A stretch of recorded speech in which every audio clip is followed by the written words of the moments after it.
Hey guys, this is Joe and this is my 09 King transition. I have ODI long neck grips, Odyssey par ends, Kink Badger bars, S&M little redneck stem, Kink stock headset, Odyssey director forks, Fit FAF tan wall tires, black sheep front rim, the Shadow Conspiracy seat, stolen thermalite seat post, Odyssey twisted PC pedals, Odyssey wall bolt cranks, United Metro sprocket,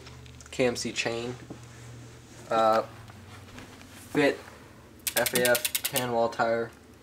black sheep rear rim, and oh sorry, I forgot about this, the FBM bottom bracket.